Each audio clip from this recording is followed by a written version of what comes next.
All right, we are live, baby. All the girls wanna try. You're the only one that's on my mind. Comme les autres bouteilles de ton verre, on t'est toujours coupé pour côté, ouais. Make me wanna show my team. I love to share it.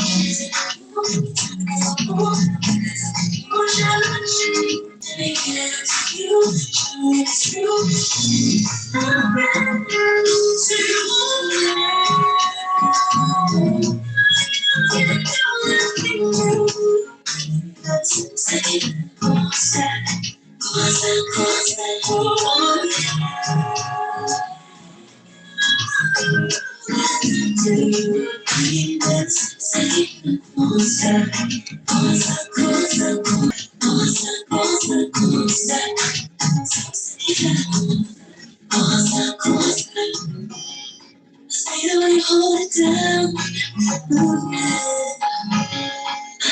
You'll always be around. Yeah. Nothing does is what we like. Wanna know that you should today. Gives me my strong melody. I love to share with you.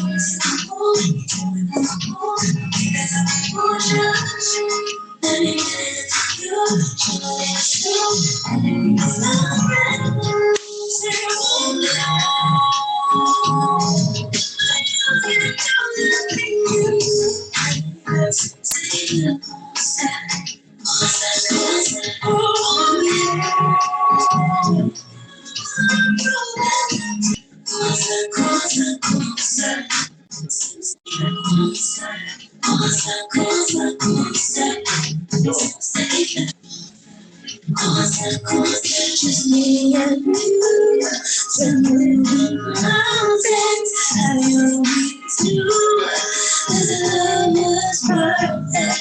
It must be true that we survived together.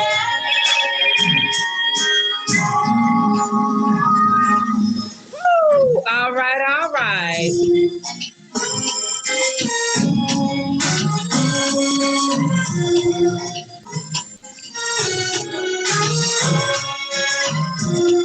All right, all right. All right, guys, it's your girl AniYa, and I am live. I am on a couple different platforms, and it's so exciting to be back here with all of you beautiful people. We are live on the AniYa show. We have a very special guest for all of you this evening. You guys may have seen him on a number of interviews. He's somebody that literally does things behind the scenes, and he is somebody I highly respect. And from the moment we met, I knew I had to get this brother onto the AniYa show, link up and literally get together for such a time as this. And it's just so amazing that we recently linked back up. And for those that are watching on the AniYa show platform, please take this time to share with a friend, We are live here with the one and only Mr. G. Mr. G is somebody that's doing big things in this industry. Mr. G is somebody, like I said, that I respect. He is somebody that works behind the scenes. He has been the videographer and photographer for the one and only Miss Wendy Williams. He is the documentarian, I want to say, for the one and only Dr. Sebi. Mr. G also works and takes like the initiative to make sure that we as a community know what is good for us to put in our bodies. Furthermore, he's an author. He's going to talk about all of those great things live on the AniYa show. So without further ado, I'm going to invite Mr. G to join us. And you also may have seen him on the TASHA K show. Now, here's the funny part about Mr. G and TASHA K. I literally didn't know that he interviewed with TASHA K as well.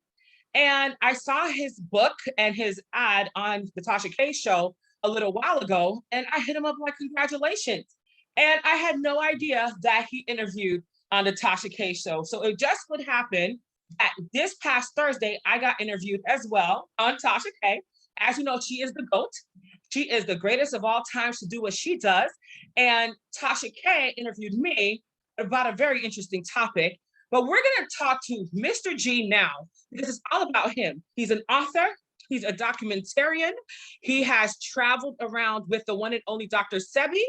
He is a freedom fighter because anybody that's fighting for our health and our wellness is a freedom fighter to me. And he's my friend. So right now, without further ado, we have Mr. G, the Garifuna powerhouse, my brother who is live with us. And you all can follow him on my Dr. Sebi book on IG. And I'm super blessed to have Mr. Peace. Can you hear me okay, sir? Can't hear you. You can't hear me? Can you guys hear me out in Radio Land? Can you hear me on Instagram and on Facebook? They're live. We're recording and we are live. Hold on, let me just do a quick test and see if we can. Here, it's picking up the feed. Yes, they can hear me on IG and they can hear what I'm saying. How about now, Mr. G? Can you hear me now? Can you hear me? Can't hear you. Uh-oh. Do you want to sign out and sign back in? Let me write it out. Hold on, let me call you and let me write it out. Well, let me call you real quick. Because can you hear me? I can hear you perfectly clear. Wow. Okay, let me try logging out and logging back in, okay? Okay, perfect. All right, so he's gonna try to come out and come back in. Perfect. All right, guys, so we have a couple more seconds and he's gonna log out and come back in. So as you know, like I said, this is such an exciting time. Thank you so much, Haiti Decoded. Please tell a friend now that we are recording Mr. G. Modeling. I hope your event went well this past weekend, my love. As you can see, I've been super busy. We picked up a couple more clients. We've been having interviews after interviews. I was doing interviews all weekend in regards to Haiti. But of course, we've been promoting for you so hard and pushing. And I'm praying that literally you had a great turnout and successful event. I know you did because you're amazing. And that's the work we do. We promote and we push, and we know that your event was a success. There you go. It did go well. That's all I'm excited to hear about. So yeah, we've picked up a few different clients and we're super excited because of the way things are happening presently. Listen, people are texting me and calling me from all these different numbers from San Francisco and stuff. My name is not Peter. My name is AniYa A. So I'm gonna need y'all to stay focused on Jesus because somebody's calling me thinking I'm Peter and I'm not. So as we wait for Mr. G, for those that have been sharing, thank you so much for sharing, spreading the love in regards to this interview tonight. We've had great, people sharing that Mr. G would be on here tonight. And we're super excited about that. We're super excited about, again, picking up new clients. We picked up like 3 new clients in the past couple of days, in the past couple of weeks or so. And we literally are excited about everything that's happening. We're excited about sharing the wealth of information that's coming to us. And again, we did get interviewed on the one and only TASHA K show, the Unwind with TASHA K. We'll be dropping some links hopefully very soon for you all. My assistant Alexis and I are working on that. Hold on, let's see if Mr. G is able to come back on. I love that picture right there with Mr. D holding his camera, doing what he does with Wendy Williams. I love that. Let me see if I could take okay, it's already gone. Is that better? No? I can't hear you now either. I can't hear you. Before I could hear you. Okay, I'm gonna call you Mr. G. Hold on, I'm calling Mr. G. Y'all don't go anywhere for everybody. Can you hear me now? I can hear you. Can you hear me? All right, I can't hear you. Oh no. Okay, did I sign out and come back? But they're saying that they can hear me. They can hear me. Everybody, if you're on my Facebook page as well, please check Facebook for me, double check. I see it picking up on Facebook. So You sure you don't have me muted? Or no, yourself I muted? can't see him. Okay, AniYa can hear me. My girl AniYa, aka Miss T, she can hear everything I'm saying. They just can't hear you. Hmm. If you go on my Facebook page, Systems will go here. For some reason, I can't hear you. take out the, can you take out the earpiece? Maybe, Take them off. yeah, see if it will help. Can you hear me now? Speak. Can you hear me now? I still can't hear you. Wow. You still can't hear me now? Oh my God. I don't know what else. Oh my God, we have so many people watching too, guys. Hi, Big Veg. Hi, Belt Noise. My sister's watching. Everybody's watching right now and listening. Maybe we could do it through the phone call and maybe do it that way. Hold on, Mr. G. We're gonna get it together. I'm calling. You gonna call me? I'm calling. Okay. There you go. Hello? Hey, one way or the other, we're gonna have to make it work. All right, hold on 1 second. Let me. Okay. At least they can see you. If you guys are watching, we have Mr. G on the call, but he's also on Zoom with us. Okay, so can you hear me now? It can, but then the feedback. Okay, so what I'm gonna do is mute you here. And then that way I don't, okay, how is that? I can hear you clearly now through my cell phone. Okay, perfect, perfect. I don't know what's going on, but everybody can hear. We have a great number of people watching on Instagram and Facebook. So Everybody hear me on your Instagram, or just you can hear me on your phone? they can hear on Instagram. I'm putting it loud enough. Matter of fact, I can do one better. I have a speaker. I just remembered. As long as you can hear me, because I can hear you now. Yeah. Well, we're gonna get it together. Thank you everybody for tuning in. Thank you everybody for sharing thus far. Okay, can you hear me still? All right, perfect. So we have you on a number of devices here. All right, and then of course we have everybody on standby. That's super excited. All right, so now we have you on a couple of different devices, Mr. G. I did the promotional, shout out thing already, and let the people know who you are. First and foremost, Sebi, como mujer. Oh my God, we're bien.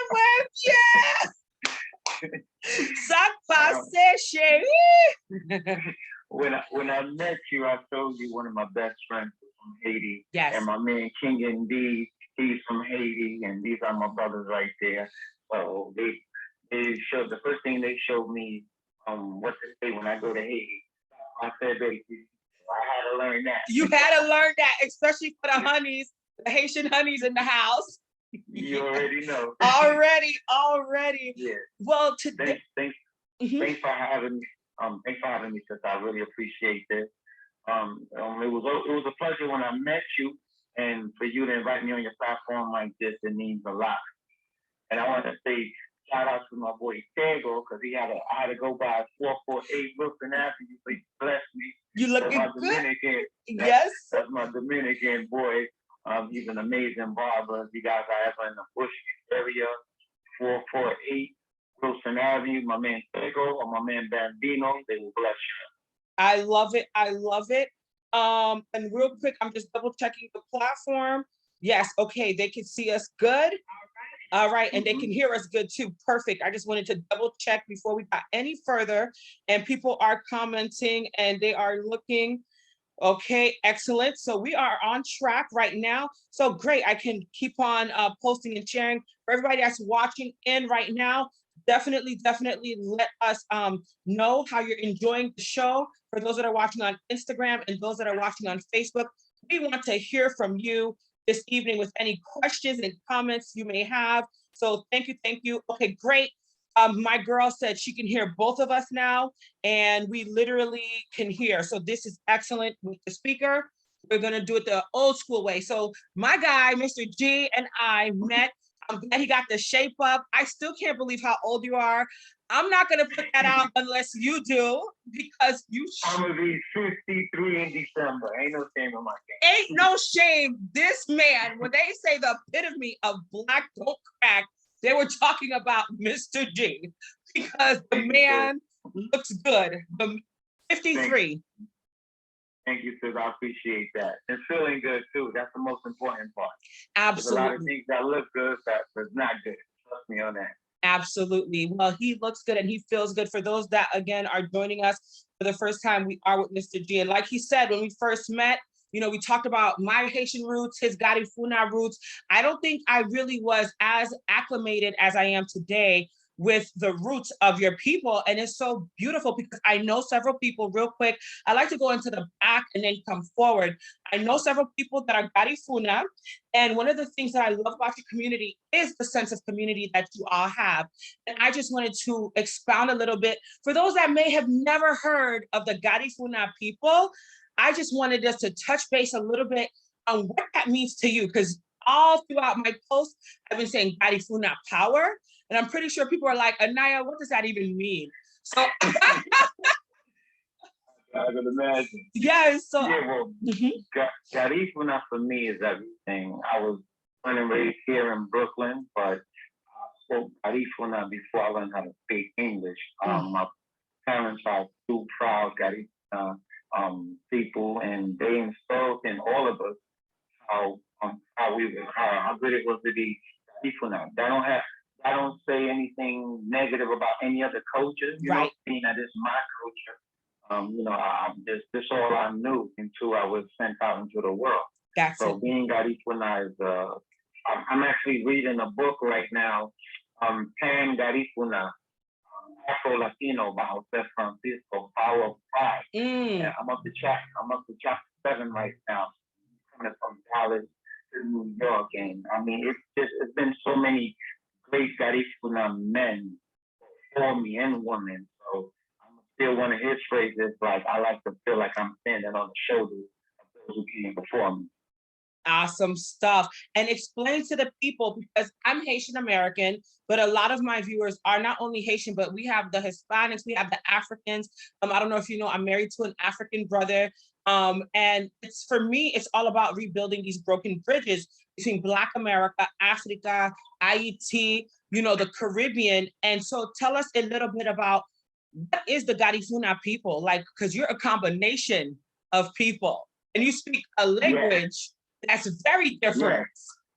Well, before I used to be lost thinking that we was just Garifuna. And I found out that we was actually Yoruba Africans mixed with Ottawa Indians and Honduras that was there, Mayans. We got a little bit of everything mixed inside of us. So for me to tell you exactly what I would have to go in my DNA, and it's just too mixed. I'm just mixed with too much to say one. Right. So I'm probably say I'm Garifuna.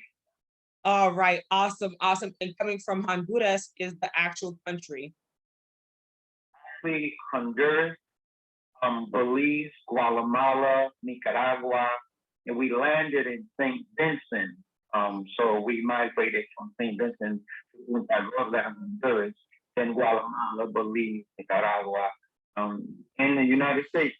And I love it. And the reason why I like going a little further into history and culture is because, believe it or not, I grew up a little bit in South Florida. Most of my life was in South Florida, and I would go back and forth to New York, lived amongst my Hondurians and my Belizeans, and you name it. I was there. I know all the dances, TASHA, bachata, punta, I think it's called punta. Punta, what you know about punta? Oh, my friend, my best sister is from Cuba, and we all were together in this area called Lake Worth, Florida. And honey, I learned the punta, the bachata, the everything. I already knew salsa merengue from when I was little. But I say that to say, I had never met anybody from this Garifuna community until meeting my sisters, the Herrera sisters here in New York, and then meeting you, and then meeting my new friend, Garifuna Pablo, who's your cousin. And now I have a whole... He's not only my cousin, he's my encyclopedia. Like anything I need to brush up on, or I need to confirm, like Pablo is somebody that I can call, and whatever he tells me, I can take it to the bank, because that's an intelligent. He's my cousin, but he's just an intelligent brother, and I'm so proud of him. I love it. And then he has a whole team of people behind him. They're doing a project right now. I'll fill you in on that later. But for now, it's about you. Yes, I said, I'll be dropping the name. When I meet my Garifunas, I'll be like, Mr. G in the building. And they're like, that's my people. I appreciate that. I appreciate that. Of course, of course. So let's just jump in it. For those that know, again, like I just shouted you out, you are somebody that, oh my God, you've been doing your thing for a long time, Mr. G. And you're one of those people, yes, sir. And you've been one of those people to me who's been doing things behind the scenes. Like you're not like all up in the mix, you stay behind the scenes because your predominant job and life's passion is videography, photography. I call you a documentarian. I don't know if I made that up. I like that. I'm gonna steal that word. Okay. Because I'm like, you're a documentarian. Oh, documentarian. Oh, and then somebody said, that's my cousin, Steele4331 on Instagram. Okay, because everybody be like, that's my cousin. We'll find out later. No, we deep. You deep? Okay. So you might really be the cousin. Let me know. All right, now we gotta represent. So that being said, I just wanted to get, an idea of how you got started in this business, because you've been interviewed a whole lot, and I've been watching because I learned today about the TASHA K interview. So but everybody jumps in and they like start with Dr. Sebi or Wendy Williams or the book. But I'm like, how did you get started in the game? Yeah, well, first of all, I was scared as hell to interview with TASHA. I was like, yo, come at me. She gonna go. She coming. After speaking to her, TASHA K, my sister, I love her to death. Love her. Check her daughter, her son. I was able to meet her son when he was still a baby. He's probably running all over the place now. Wait, real quick. That's what she said. So I'm gonna send her this message and let her know we're together now. Get your interview with me. And I asked. The first thing I did was I asked for little Lamine. And she said his ass is upstairs running around somewhere. Sounds like him. Yup. So you were scared to death, but you did the interview with TASHA K. But yeah, how did you get started in this whole game? Because well, excuse me. How I got started? Well, I was working as a dean at PS 323 in Bronzeville, Brooklyn. Wow. And my lady at the time wanted to be a model. So I took her to, actually she did the research herself, and she found Bruno Versace, actually Johnny Versace's brother. And we paid this man about $1,800. And for 3 hours, I'm like, damn, this man just made $1,800 for 3 hours and took some amazing picture. I'm in the wrong business. So when I went back to pick up her scrapbook portfolio, I told him, yo, do you need any help here? And he was like, I'm not trying to pay nobody right now. And I'm like, no, you don't have to pay me. I have a job. I'm like, hey, I'll be here after 6 o'clock every day. And he said, that's the first time I heard it, because it's free, it's for me. So I was like, that's what's up. So I was his intern. He would show me how to take pictures, how to airbrush skin, how to set up the lighting. Oh, wow. And so I did that with Bruno Versace. So salute to Bruno Versace. He's actually in Las Vegas right now doing his thing. Wow. So he was the one who took me under his wing the first time. So then I started taking pictures, college people, events, college fashion shows. And I already have some connections through Bruno, like with Fashion Week and all of that. So they thought I was bigger than what I actually was because of who I was connected to. So I just took that and ran with it. You have to. You feel me? Yeah. Eventually, I was taking pictures of Smooth the Hustler, Trigger the Gambler, B.B. Elliott Price, what's his name? Ice-T. Ice-T.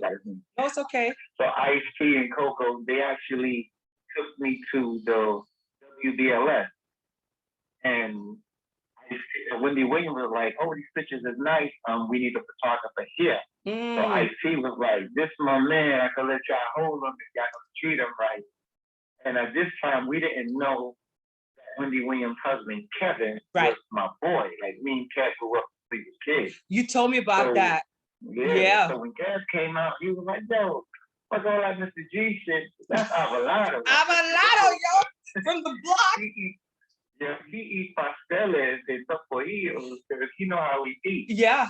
So we started laughing about that. So make a long story short, me and Kev, we sat down and he told me that they didn't have a big budget, but they could give me something. And I told him, what time you need me there? He said, well, the guests get here at 4 o'clock, 4:30. I had to school at 2:30. So I'm like, okay, as long as I wasn't going to give up my job Right. to not make money. Right. Right. So I was able to keep my job and then was able to go take these pictures of all of these amazing artists that I see on TV all the time. Wow. So that's how I got started in the photography.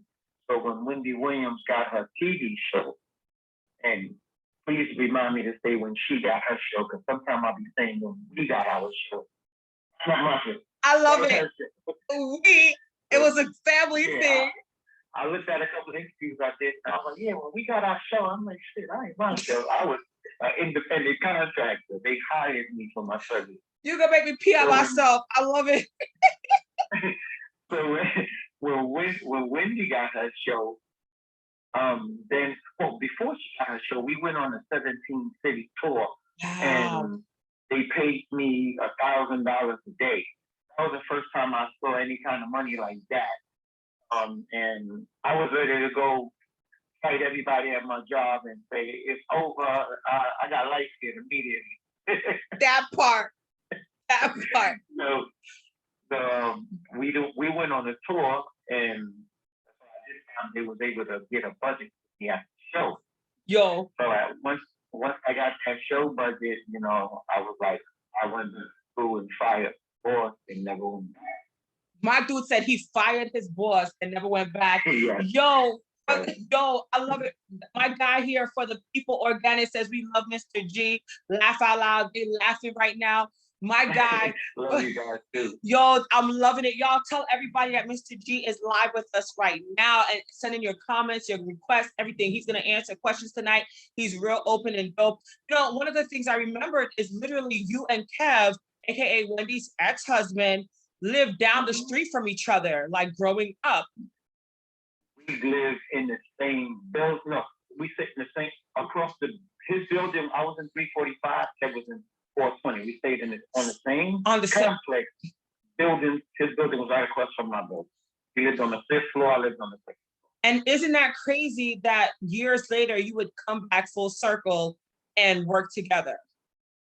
It was more than crazy, because when I walked in with Ice, Smooth the Hustler, Trigger the Gambler, we saw Kaz, and Ice was like, I know, I told Smooth, yo, I know that kid. He's like, nah, I don't think so.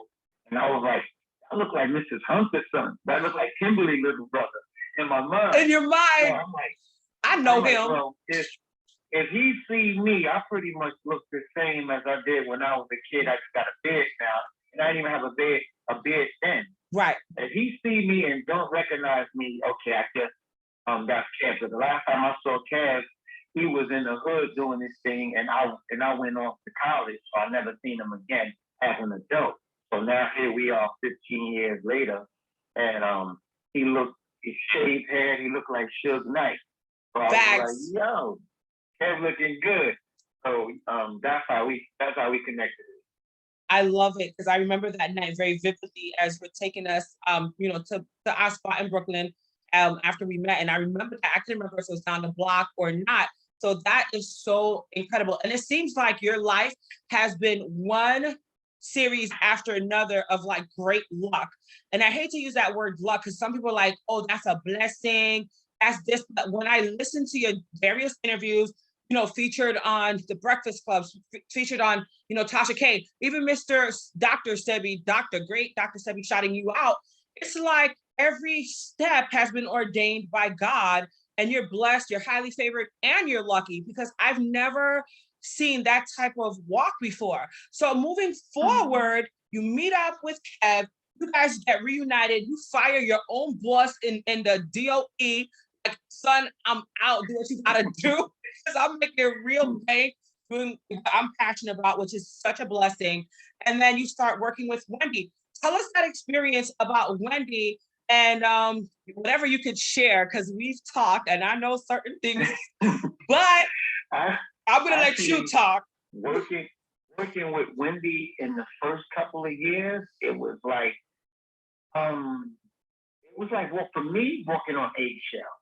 Because Wendy's a certain way with people that she's not comfortable with. And I was one of the people she wasn't comfortable with in the beginning. Right. Because you gotta understand, here I am, I'm in the studio, Kevin's like, yo, he's videotaping everything or taking pictures.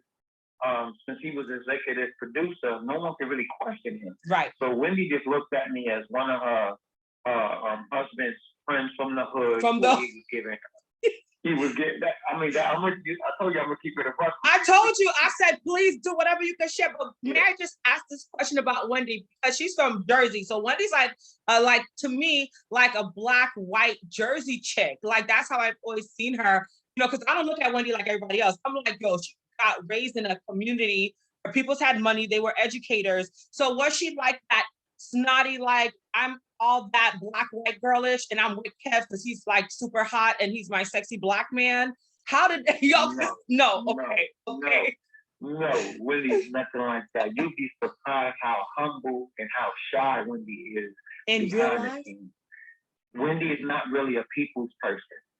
Like, she does what she do to make money and she sells her image, but she's not that person who everybody think who like to gossip.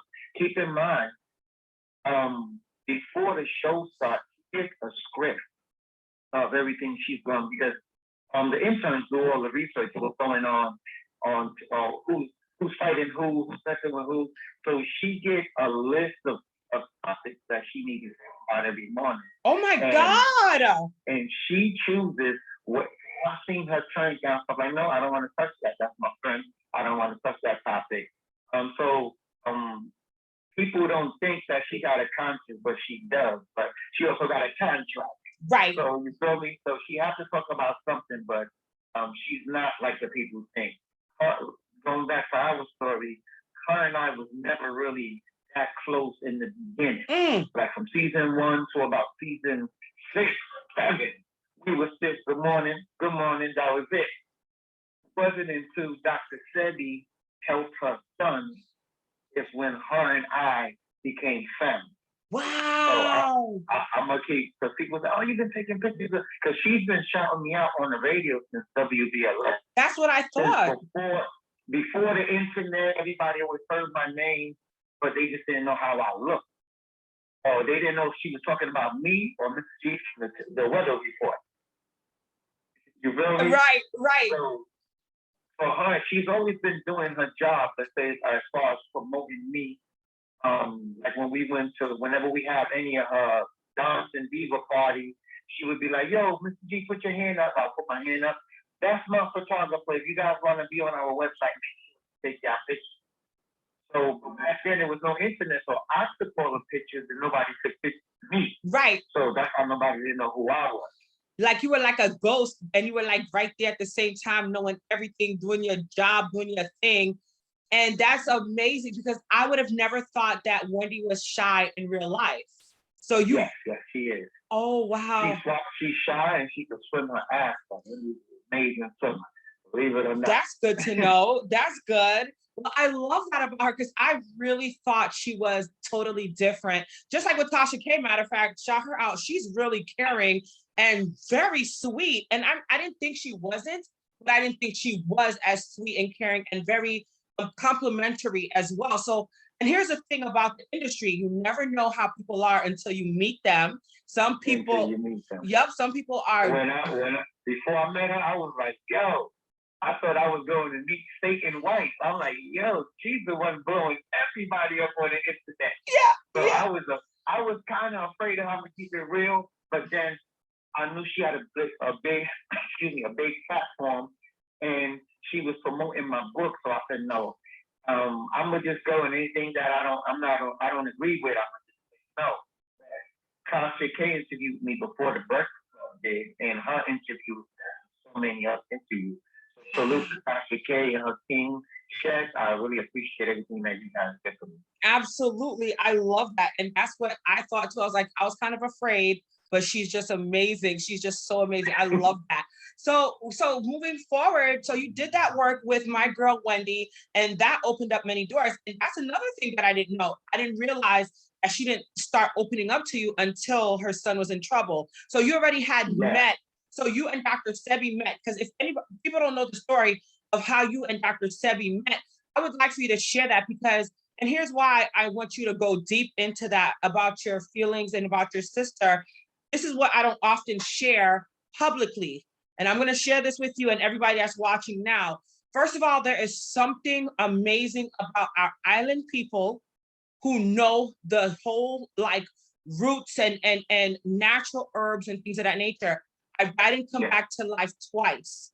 And when I did, there was a Jamaican nurse that told my Haitian mother what to give me to save my life.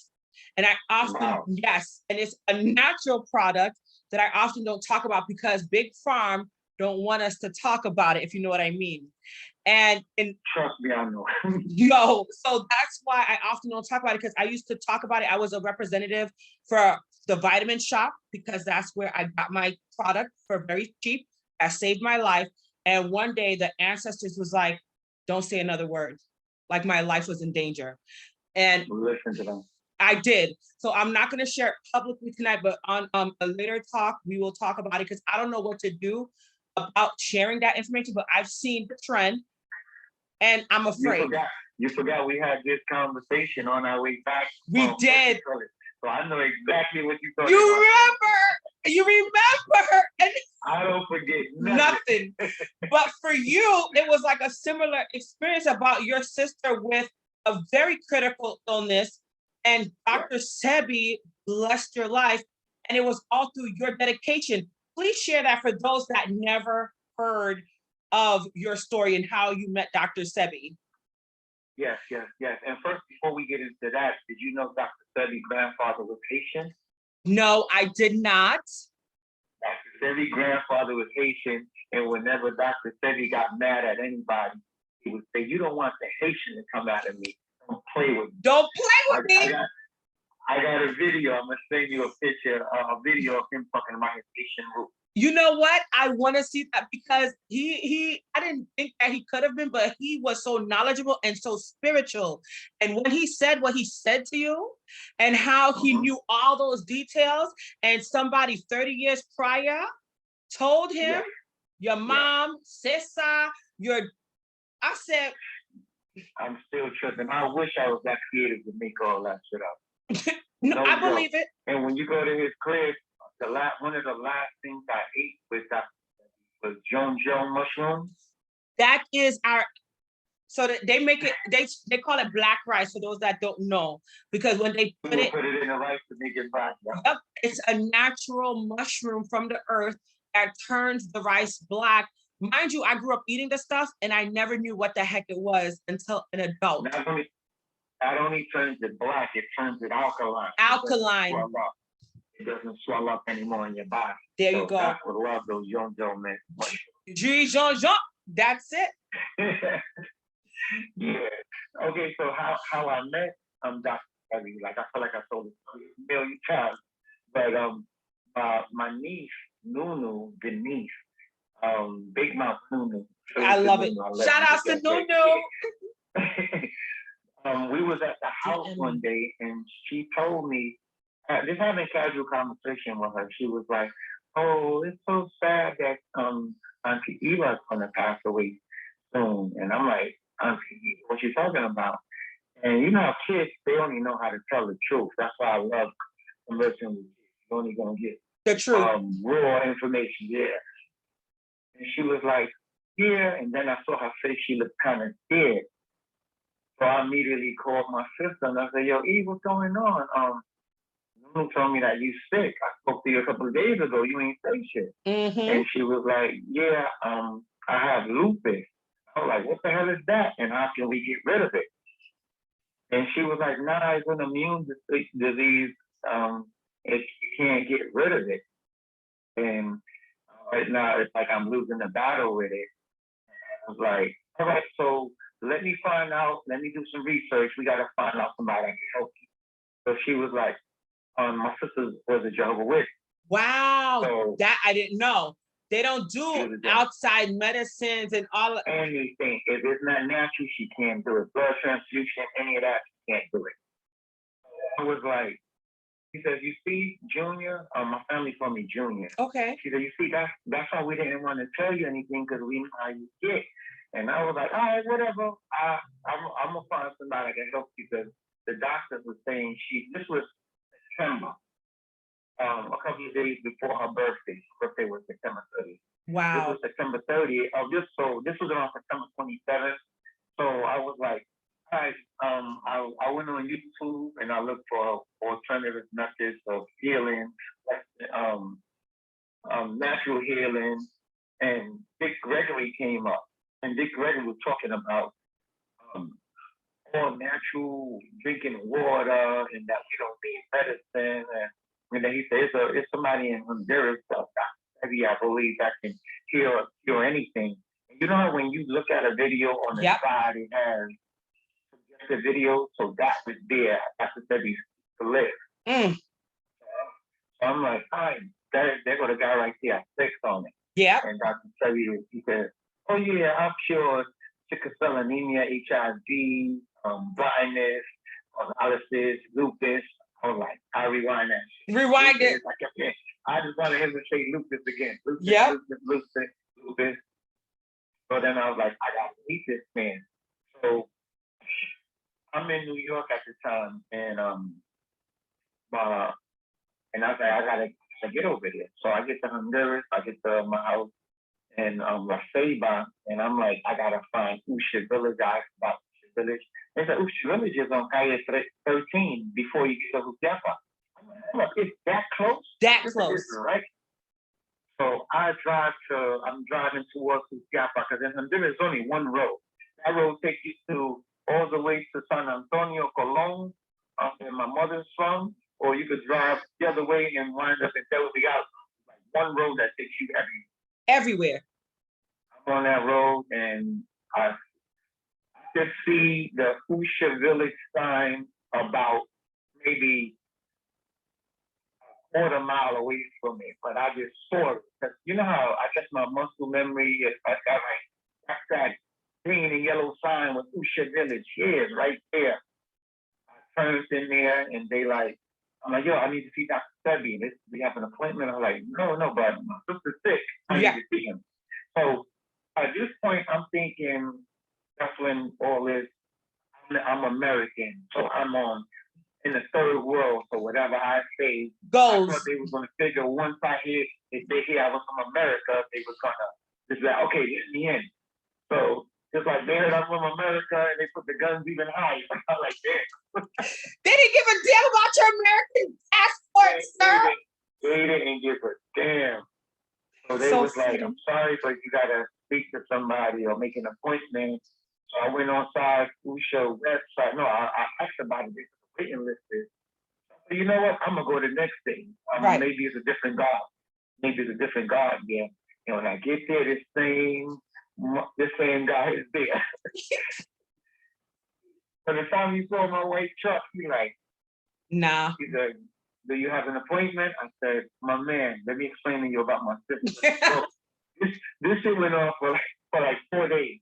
4 days straight. The fourth day, I spoke to my girl, and she's in America. Well, my wife now. Mm-hmm. She's in America, and she tells me, hey, why don't you just pray to God or your ancestors or whoever the hell you pray to have them help you? And I'm like, there you go with that praying stuff. I just want to get in there. I'm not trying to pray or. I said, all right, I'll talk to you later, lady. I just hung up. We say good night. I love you. Hung up. So you know, I like it can't hurt. Why not? Why not? I got on my knees. I look like a 6-year-old. I'm on my knees over there. Please, God, praying for my ancestors. If you do me this one favor, Lord, I promise I won't drink again. Type like, you know how we do. I was like, you know my heart. I heard him say, I was like, you know my heart. Please help me. I'm not trying to bury my sister. Facts. And your son, Jesus Christ, amen. Amen. That's what I said. I love it. So I went to sleep. I woke up in the morning and did my regular stuff in the morning. I checked my Facebook and I got a message from a young lady. She was like, "Hey, Mr. G," who was talking about some other beef she had with one of my homegirls and some other stuff. And I was like, all right, I don't got nothing to do with that or whatever, whatever. And then she was like, and then I was like, well, she was like, well, okay, I just want to make sure we was good. I said, yeah, we was good. And then she's like, as a matter of fact, if you ever in Honduras, if you ever want to take pictures of my family business, you're welcome to come and take pictures. Unreal. And I was like, what's your family business? Unreal. And she was like, Usha Village. So unreal. I love it. Instead of counting my blessings, I got tight. I wrote her, yo, this is the game. This shit ain't funny. Must be dying. And I don't know, because I told a lot of what I was trying to do. So I thought it was one of my friends. Right. And then she said, no, this is not a game. And then I was like, do you know who Dr. Sebi is? And she said, that's my daddy. I was like, I'm in Honduras right now. Right trying now. to get inside of here for a minute. And she was like, well, you could come tomorrow. I got stuff to do today, but you could come tomorrow. August 4th, she told me to go there August 5th. I'm driving from my crib to Usha Village. It felt like it took an eternity to get there. Never gonna get there. So when I got there, the security, his name is Junior, that's my boy now. Yeah. So Mr. Junior, saludos, hermanito, placer. Blessed. He was like, he gave me that look like, this guy don't listen. Right. And I got off the car now, feeling 7 tall. And I'm like, I'm here to see my mom. And he got on the phone, and I just heard her like, yeah, let him in. So that's when the gates of Usha opened up. And I still could hear that music I heard. It was no music playing, but in my head, I just heard like violin. I was just happy to be in there. So that's how I was able to. Yo, for those that are watching, again, it's your girl AniYa, and I'm live here talking to the one and only Mr. G. You don't even know how blessed this opportunity is to have this interview, because, you know, you have reached some heights that people can only dream about. You have met some great people. Speaking of, I chose the flyer picture, and before we get deeper into Dr. Sebi and everything, we talked about this flyer because I went through your pictures. You're like, choose whatever, AniYa. Like, I love when people just be like, whatever you choose is Gucci. I'm like, bet. So when I create different things, flyers, if I don't have to outsource, I'll do it myself, 1, 2, 3, whatever. So I went through these pictures, right? And I went through your pictures and I was like, yo, my dude is on a jet, like jet setting. Like, I know he's flying to Dr. Sebi right now. Like, let me put that on. And then the second picture was about the book. I had a feeling, I was like, you just grinning from ear to ear in this picture. I know you're doing your thing going to Dr. Sebi, but you weren't. You were on a jet, but you were going somewhere else. Let's talk about that. And then we could come back to all the great things that Dr. Sebi did, because I can't forget that moment and what that was. That was dope. Yes. Well, thank you. Yeah, when I saw you pick that picture, I was like, oh, that's what's up. That picture, how I got to fly in a private jet. Wendy Williams got an award, the third with Marshall in Washington, D.C. She was honored. I believe that was 2016 or 2017. I love it. So they honored her at the third group Marshall. So she's like, so we on our way. We have to be in D.C. at 8 o'clock. Here it is. 6:30, 7 o'clock. We still in New York. So no, we still in New Jersey. So I'm like, okay, how fast do these people plan on driving? Because D.C. is 3 hours away. Right. Doing 105, you're still 3 hours away. Facts. What kind of car are we going in? Right. So I'm like, I'm a type of person. If I'm watching, it's like when I'm flying. If the stewardess is cool, I'm cool. If the stewardess is not cool, then I'm not cool. I looked at Wendy, she's cool. I looked at the staff, everybody, I'm the only one there acting like I'm the one getting on board. Like, Yo, it's 7 o'clock. we gotta be there 5 minutes. You feel me? Yeah. So when we get to the spot, they say, okay, we're about to head over there. So we start heading to the spot in Peterborough, I believe it's called. We drive in, so we get there, and I'm saying what kind of car we going. When they open up the hangar, there's a private jet there. Wow.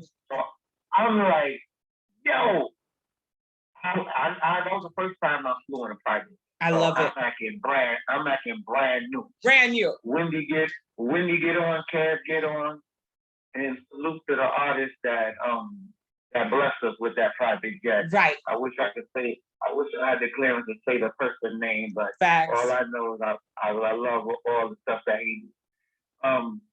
So we on the plane, and everybody's acting like we do this shit every day. Because they do. They do. No. We do. Like the makeup crew, the camera crew. Yeah. This was all new for us.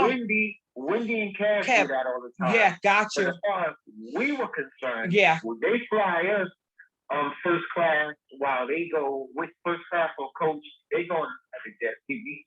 Oh, got so you. This time we getting on a private jet. So I'm sitting down, and the artist is on the plane too. And the person.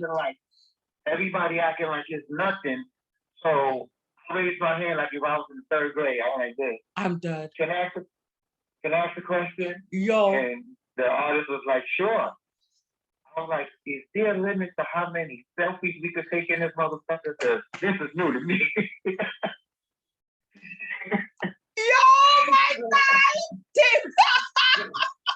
Yo, even the artist was like, you know what? Thank you for keeping it real. Knock yourself out. Knock yourself out.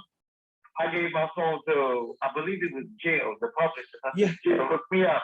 So I'm taking my picture. I said, I'm going to go back out, get a picture coming in this plane. So after I did that, everybody started taking out their cell phone, taking pictures. But they was acting like they was, like this wasn't new to them. Right, but right. I had to act because I didn't know if I was going to get another chance because I know we was flying back in that private jet. They were going to put us in the bus, but we actually flew back in it. So that was a great experience. So salute to the artist that blessed us. And that's so funny because I was going to get you on the picture with you getting onto the private jet. Hey, thank you all for joining. Steel4331, your cousin is laughing right now on Instagram. Shouts out to Robin. Shouts out to Christine. We're being listened to in London right now. Just check the comments. People are listening and they're loving this right now. People are watching and listening in Virginia, in London. Let me know where you guys are watching from so that Mr. G can know you're in the building. Wherever you are, shout yourselves out. Your zip codes, your area codes, whatever it is, because I gotta let him know people are watching tonight. So thank you, I appreciate of that. Of course. So I was gonna pick that picture, but you know what's so funny? I was like, yo, Mr. G is so happy in this picture. It looks kind of nuts. I'm not gonna choose this picture. More than happy. Boy, you were like, let's go. I was like, once we got permission to take the picture, that's the first picture I took. Yo, you said, let's do this now. So I said, okay, the second, the picture is cool, but you just look like, I love this moment. So I said, I'm going to take the private jet one inside the jet, but the other one, bruh, you killed me. I said, this man is happy. And in my mind, I thought you were really going back to see Dr. Sebi. So I'm like, why he's so happy to see him again? That's his homie. We was on our way to DC.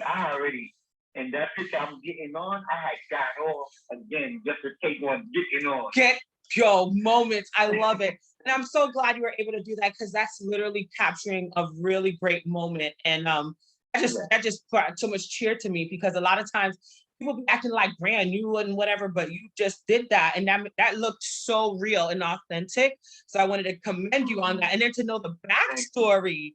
You're welcome. I was like, appreciate it. I'll love. It's so amazing because you're from Brooklyn. You know, I'm from Brooklyn, and to see Bronzeville, Brooklyn. Bronzeville, and I mean, I grew up like I think they've gentrified the area that I'm from, but I lived across the street. I think I told you from Brookdale Hospital growing up. I think that's like I was born in Brookdale Hospital. Shut up! We didn't ever talk about that. I lived I-40 Rockaway Parkway for my first 7 years, 8 years of my life. Wow, I went to 275. I graduated from 275 junior high school. See, around the corner. Right on Hagerman in Rockaway. You see? And then, but my parents, they had me going to Manhattan to some Catholic joint, because like back in the day, it was a little wild. And my back in the days is deeper than your back. So I could only imagine. I can only imagine. You didn't have to deal with no tomahawks, and you didn't have to deal with. At the time I was going to school, the A-team was not the A-team. The Guardian Angels was on the train with us. Right. Because it was that bad. That bad. My mother got us out of Brooklyn like from young, because she couldn't do it no more. I mean, I literally watched somebody get stabbed to death over some chicken wings. So it was bad back in the day. Yo. Man, they must have been good as hell. Good as hell. Look, at some Caribbean Haitian, let me not go into details. I don't want them to come after me years later.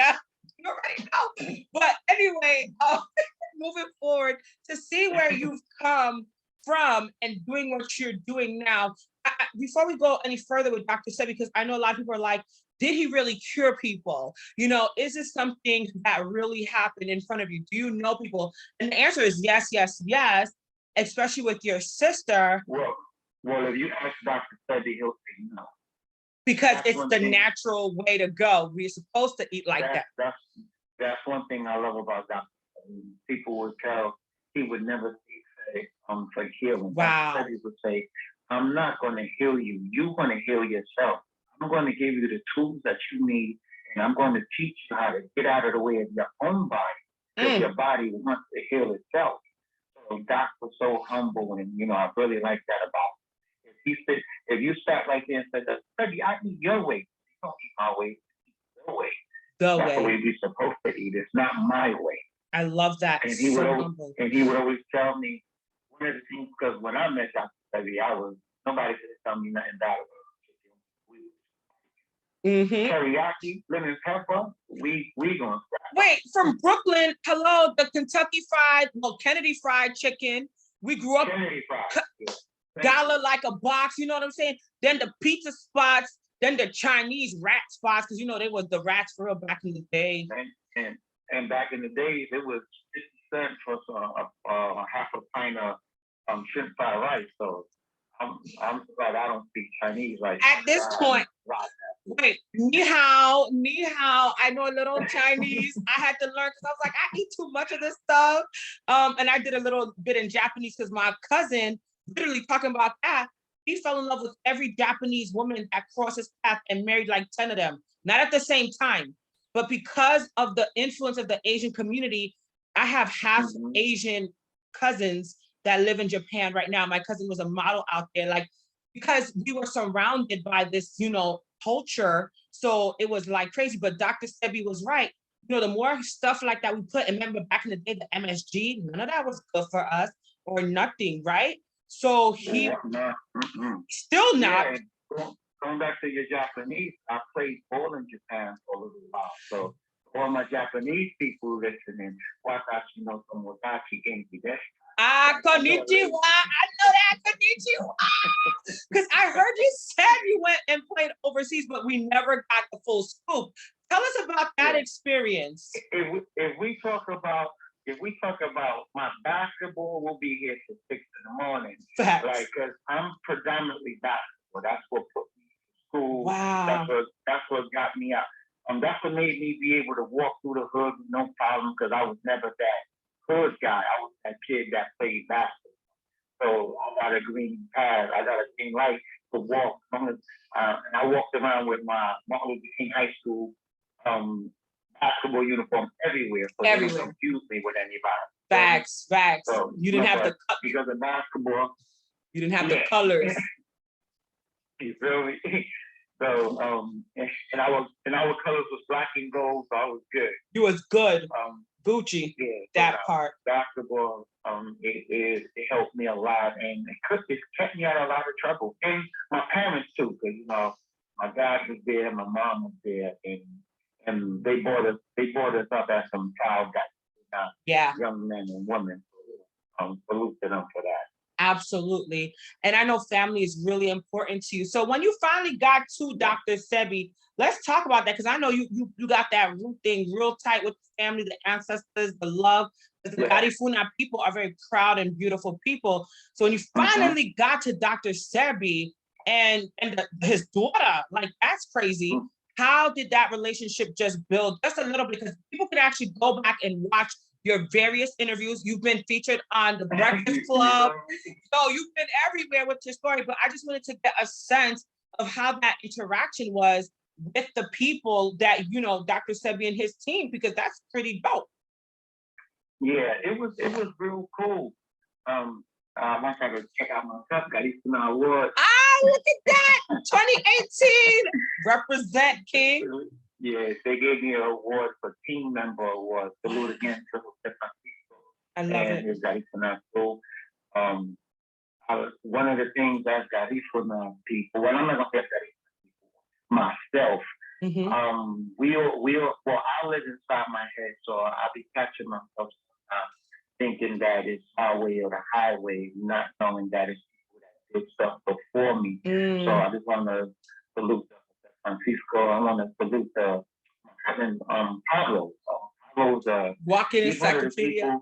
He's one of the people that I actually feel like I grow every time we don't talk a lot. Every time we do talk, I feel like I grow a lot. Salute to him for just being that role model that I like.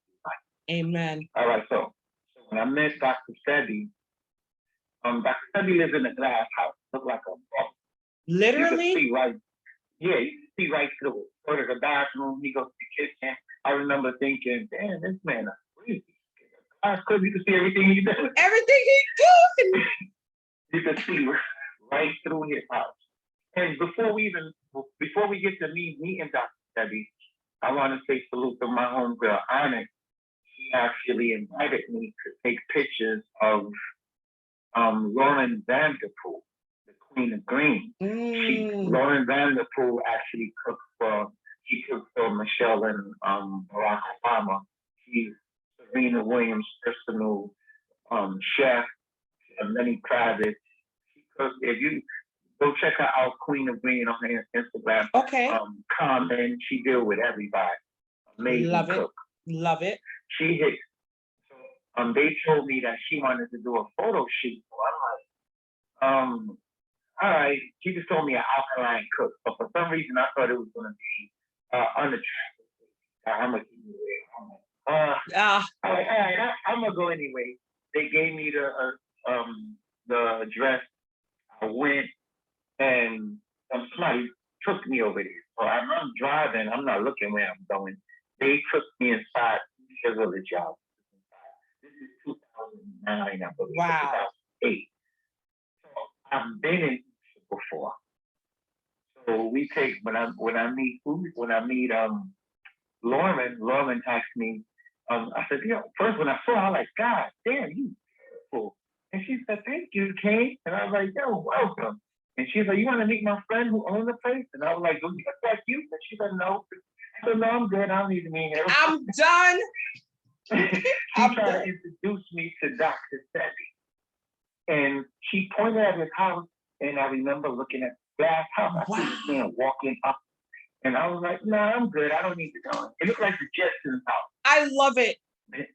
That would have been your first encounter. That would have been my first encounter with Dr. Sebi. She didn't say his name. She just said, do you want to meet my friend? He owns this place.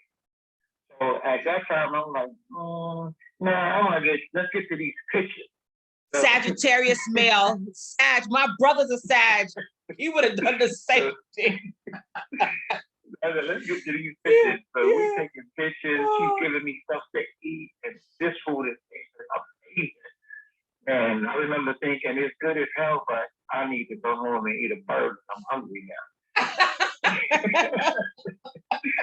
So I did the shoot and left. All right, so fast forward back to when I met Dr. Sebi. Now I'm walking up to his house, and when I looked at the glass house, I see him in the kitchen. He was making tea.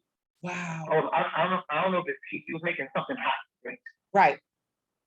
So Dang. the lady who babysit his daughter, Taiwa, the young lady who babysit his daughter, Taiwa, she just was standing there. So I expected to walk in and say, "Hey, sir, how you doing?" This man, he didn't even look my way. He started walking upstairs.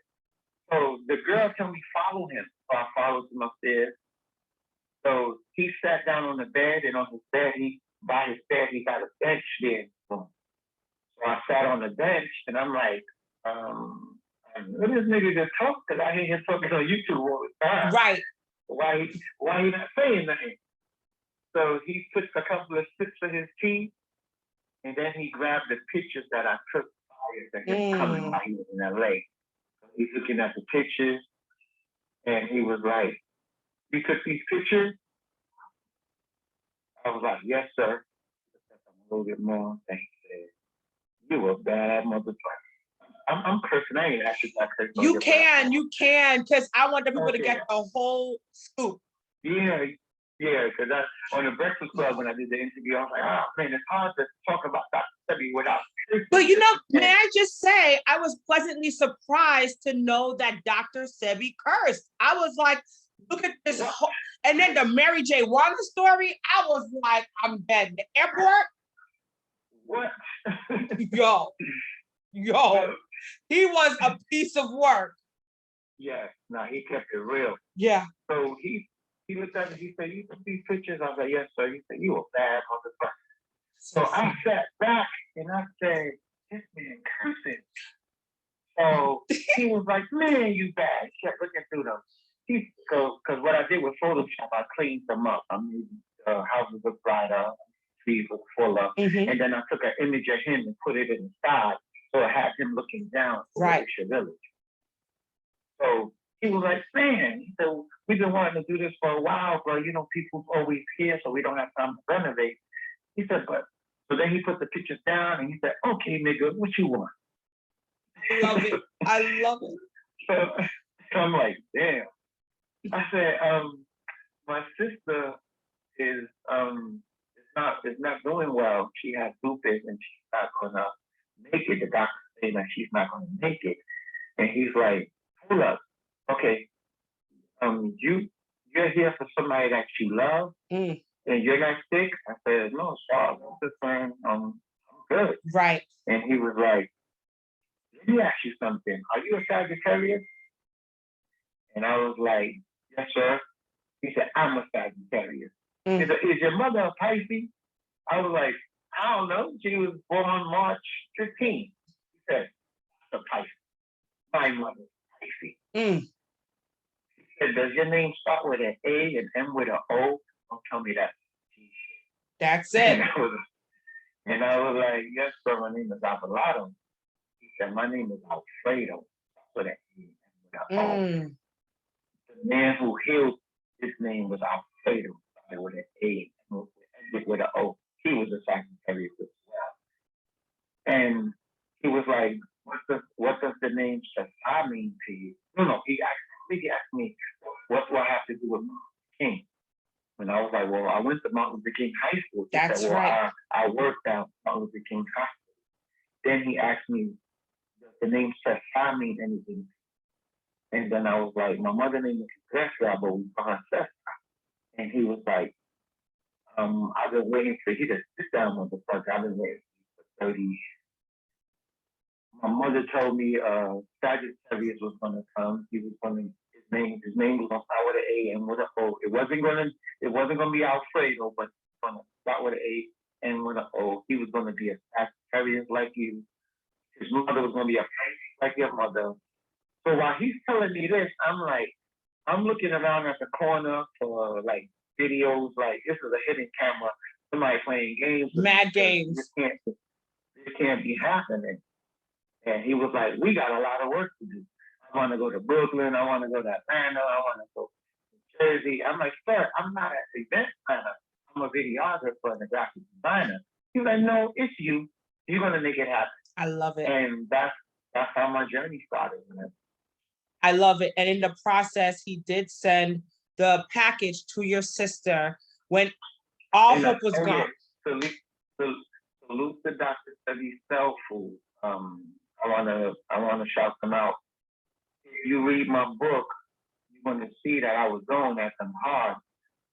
Because I had some information that wasn't accurate, so I was reacting out of emotion. So I already publicly apologized to the group, but every opportunity that I do the same way I took every opportunity to talk shit about them, I'm taking every opportunity to apologize for my actions. Right. Salute to Dr. Sell Food in LA. They sent a package. These packages cost $1,500.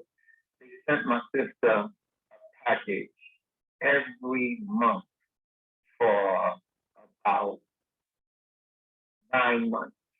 That part Those I didn't packages- know. That part Yeah, I had no yeah, idea about. Because that part I never talked about. Like I said, I was caught up in my emotions, Yeah, so I didn't want to give them any kind of props. right. So, and this is one thing I'm gonna say about the LA office, and I hope. Well, this is just my opinion. You guys can take it if you want. I'm an insider. A lot of you guys are outside. Right. When I met Dr. Sebi, after he said everything he said, he told me I've been retired for the last 10 years. I just want to go around and talk shit. Pablo makes all the herbs in my LA office, and Chefita makes all the herbs in Village. So Dr. Sebi, of course, under his guidance, but Pablo was making the herbs in LA office, and he's still making them to this day. Chefita was making the herbs in TASHA, and she's still making them to this day. So for everybody who thinks when Dr. Sebi passed away, that healing passed away, Chefita and Pablo are still making the same herbs that Dr. Sebi killed everybody with to this day. When I hung out with Dr. Sebi, we talked shit all day. I never saw Dr. Sebi make anything. Because keep in mind, I met Dr. Sebi when he was 82. Right. And he died a few years after. No, he died. I met him in 2014, and he died in 2006.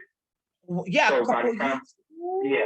So when I met him, he told me I haven't made herbs in years.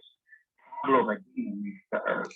So for all the people saying that the Dr. Sebi cell food herbs have been compromised, I can tell you for a fact that those are the same herbs that everybody was taking when Dr. Sebi was alive.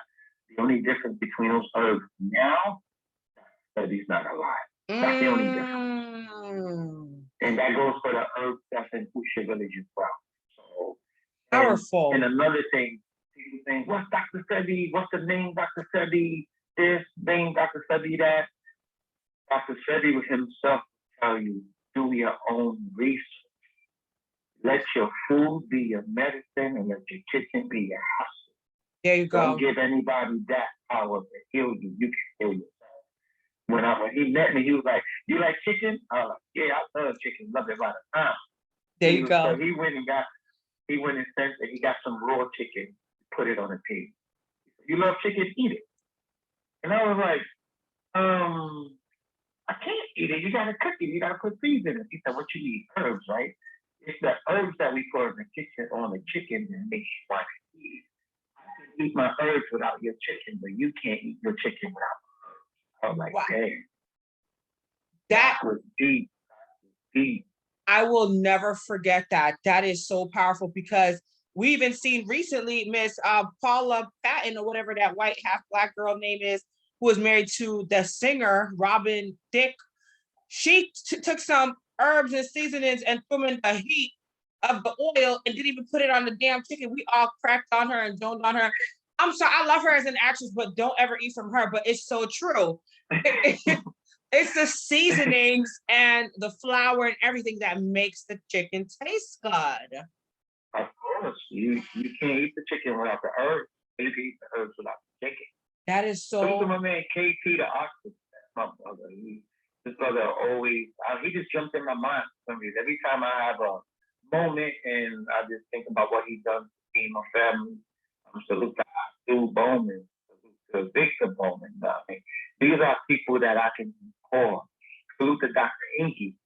Salute to Chef Aki. I don't know why they all jumping in my head right now, but these are people that I can call and they bless me and my family. So they just use in my spirit. That's what's up. And then you had some other great chefs and alkalinologists or something. One of the dudes said he was an alkalinologist or something. Shout them out too. Our nutritionist. Our nutritionist. Salute to Atul Dre. What up, Brody? And he actually, well, I'm not gonna blow him up. I'm gonna let him talk about it.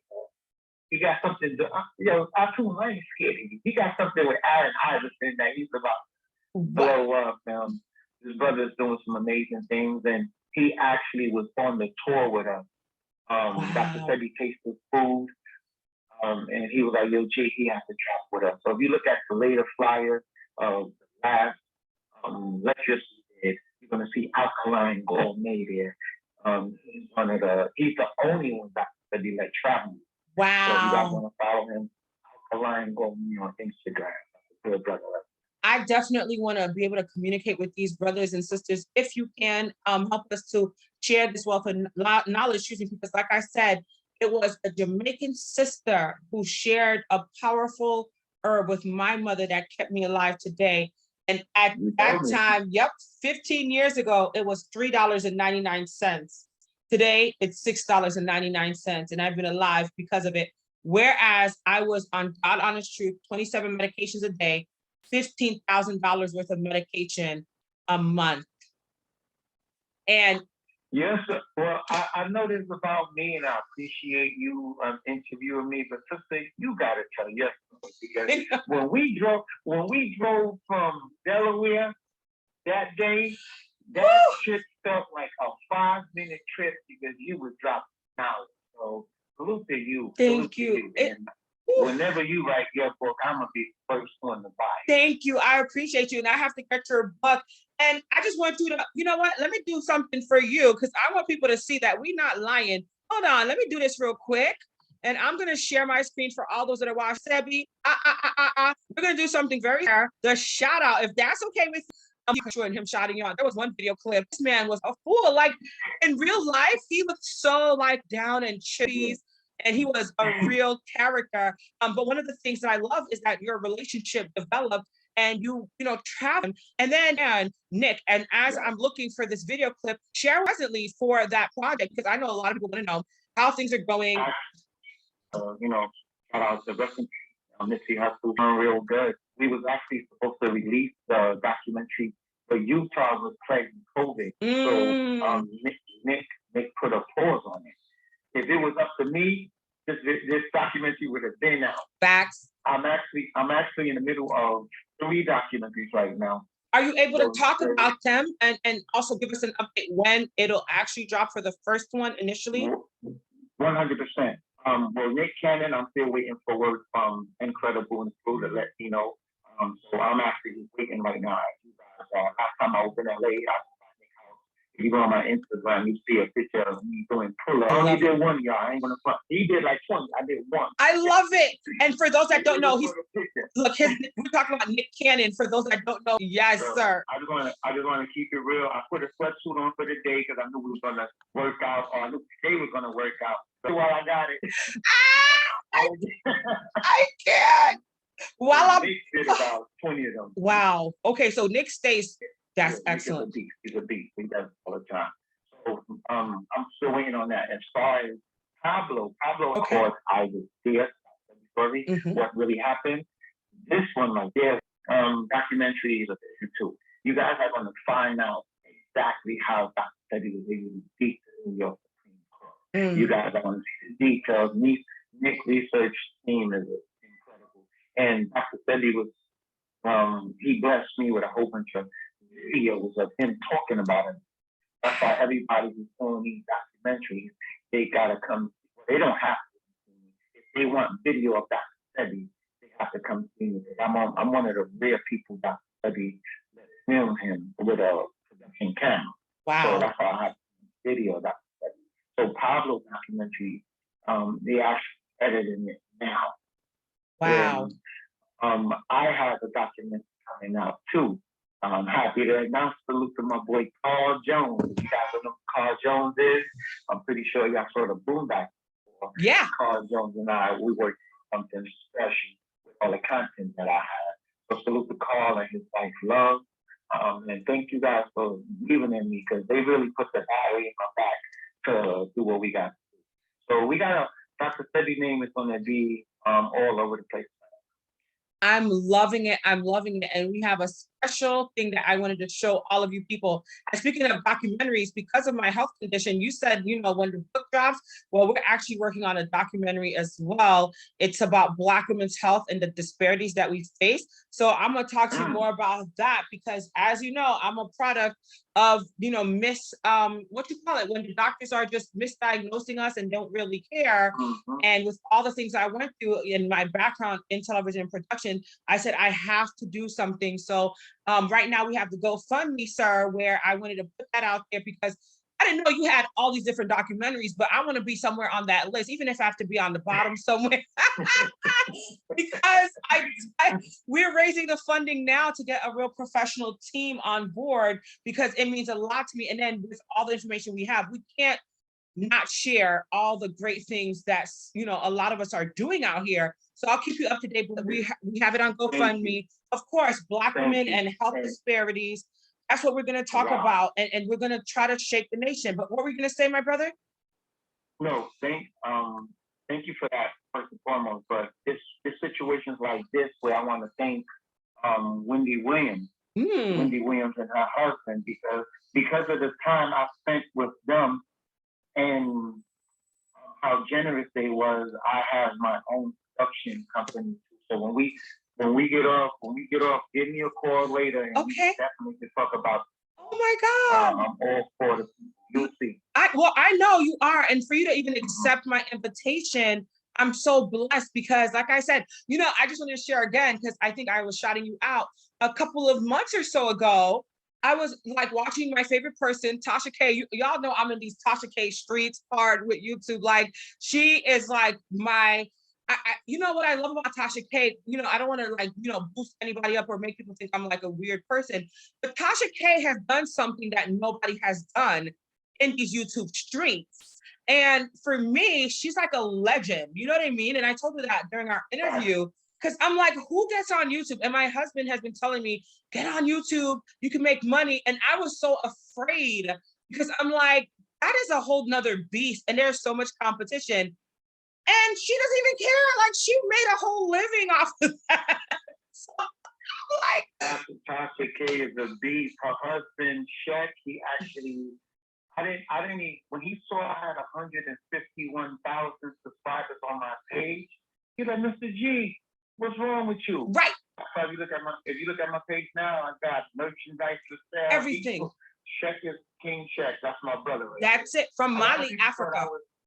If you look at the interview that I did with TASHA K, a lot of people were saying that I was TASHA K's husband's brother. They said we favored each other. That's because we got a beard, both got a beard. Right. So I know. And he's from Mali, Africa. My husband is from Burkina Faso, but all of you brothers, like short hair or bald, you know, with the little beard thing, it's a favoritism thing, like you know, it's DNA. And my husband is dark complected, very good looking. All of you brothers. That's why when you told me you were 53, I was like, you better shut up. I said, no, you're not.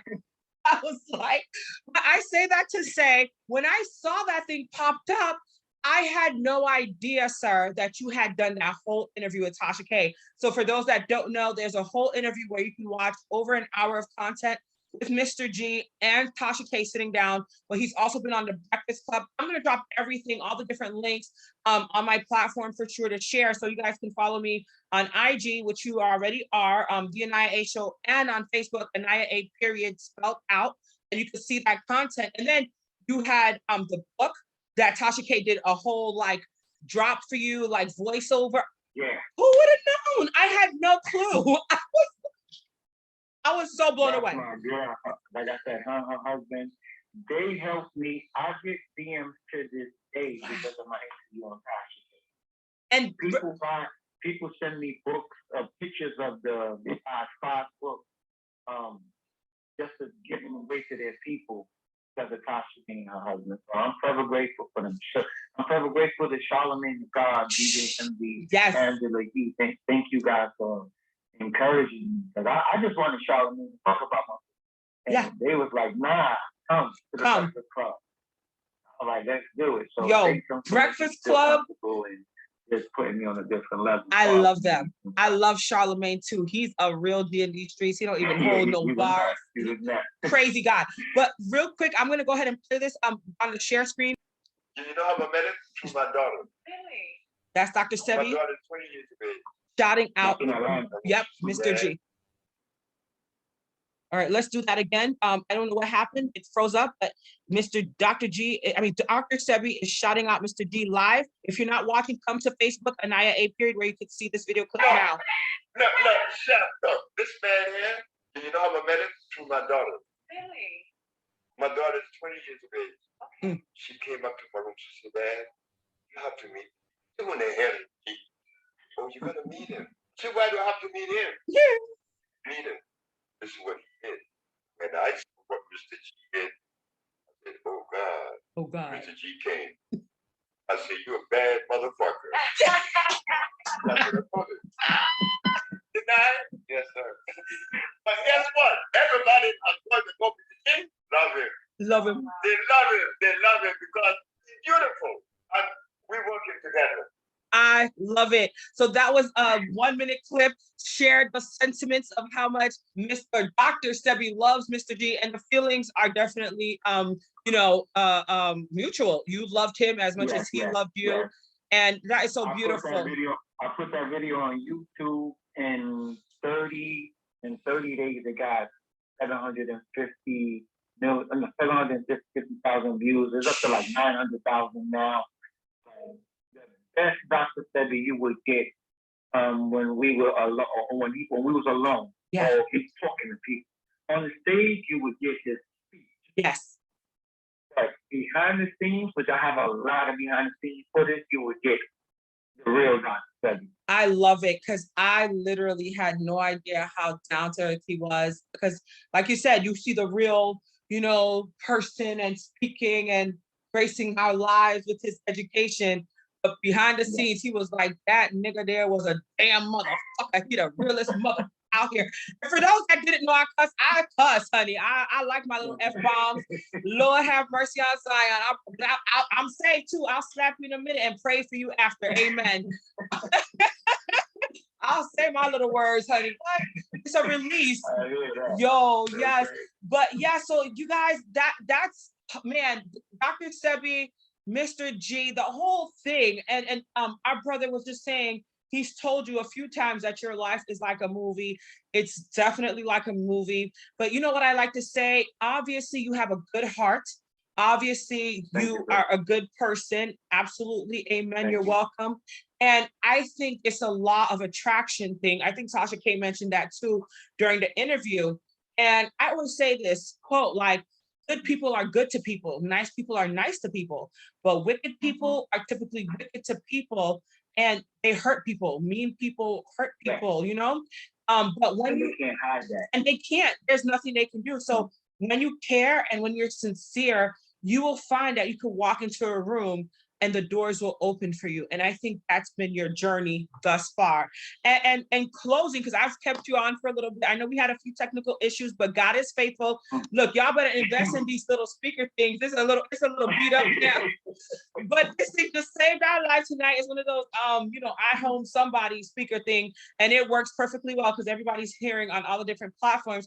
But can I say something before we close? Absolutely, yes. And I was gonna say, the rest is up to you. Share where they can find you, motivate us. Go ahead.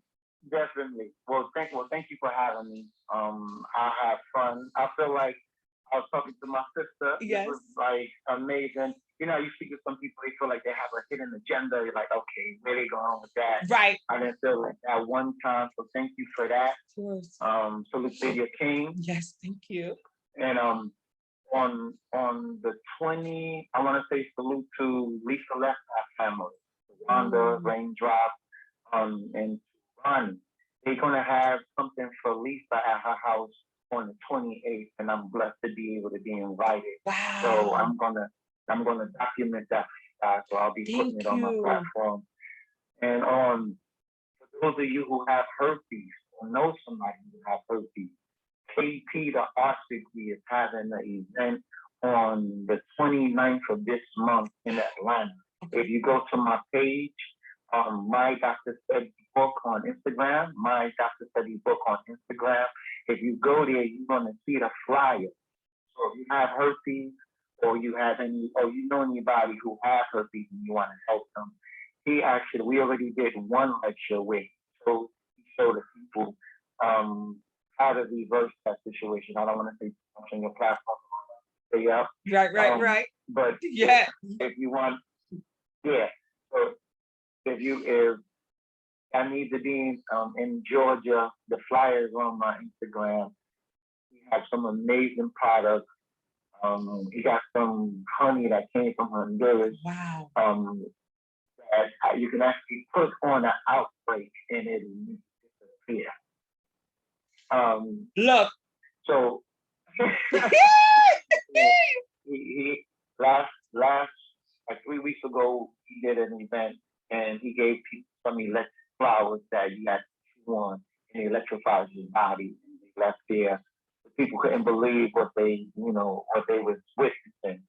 Salute to my man Victor. Victor has an event in Brooklyn in the Sonic Temple, July 24th. So those of you guys that's in Brooklyn, New Jersey, within driving distance from the Brooklyn Masonic Temple, July 24th, KT the Art Degree and Victor have a lecture.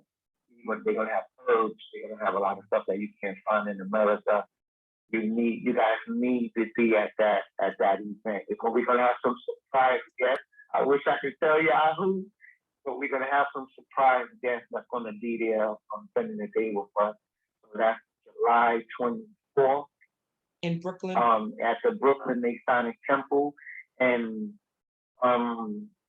May 28th is not open to the public, but I'm gonna be there, so you guys gonna be there. I'm gonna document that.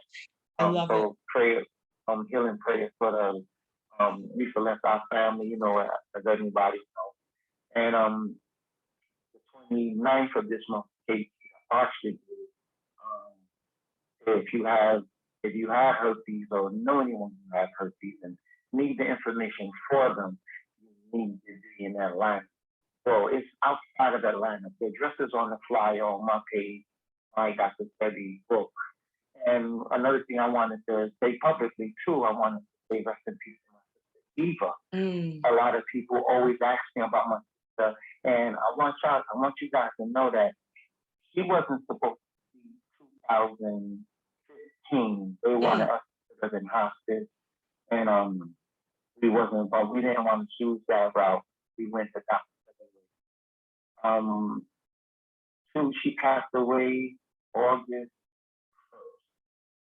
1st, a year ago. She's on 2 years now, I believe. Wow. She actually Dr. Sebi was able to help her as much as she could, thank God. She was doing well. Our food that we eat every day, the worst drug of all drugs. Yes, it is. I wanted to close not on a sad note because I celebrate my ancestors now. I'm pretty sure she died from a lot of things now. I am human, so I get emotional sometimes. But thank God, this is the first time I'm speaking publicly about it. Because if you look at the TASHA K show, I got choked up and I'm not ready to. So I had to think of a DMX song, like, y'all gonna make me lose my mind up in here. Just to channel that inner thug in me. But now I can honestly say that I celebrate my sister. Yes. And for all of you guys that are living with any diseases, your food is your medicine. Yes. Your kitchen is your hospital.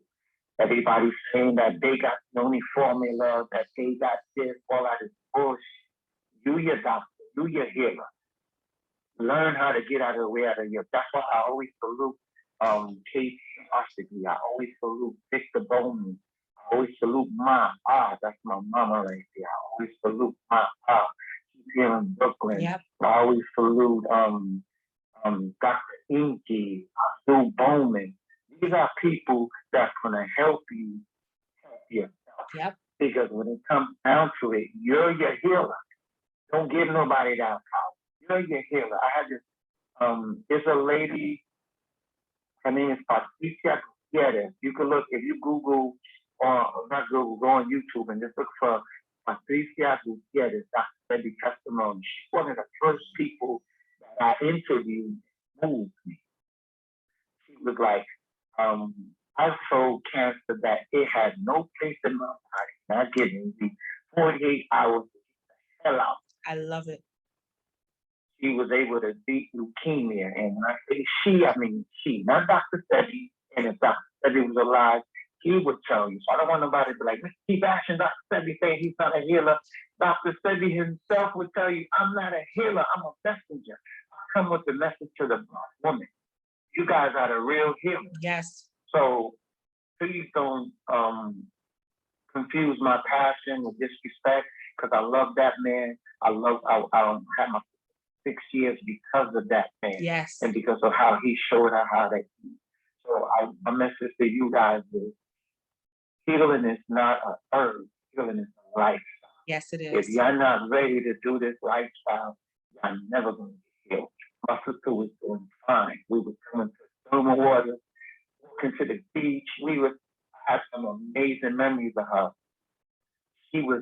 She on July 29th. And ironically, that's the day my mother passed away a few years ago. On July 29th, my brother, Diddy FaceTimed her and he called her from my mother's funeral, from my mother's cemetery. And I don't know what it was. To this day, only my sister knows why she ate the food that she wasn't supposed to eat and died 24 hours later.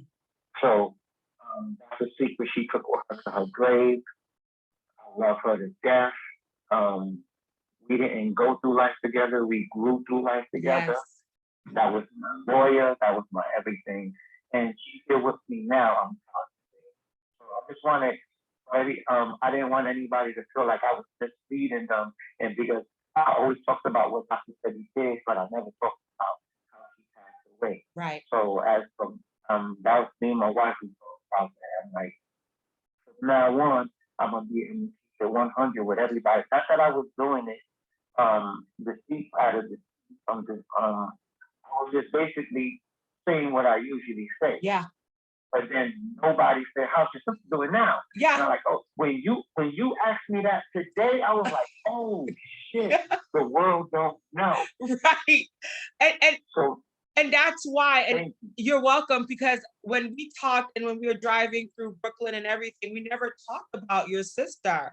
And so it was the biggest shock, because again, I didn't realize how many times you had been interviewed and all the work you had done. So I'm like, and here's another thing you don't know, because of all my misdiagnoses, they said I had lupus as well.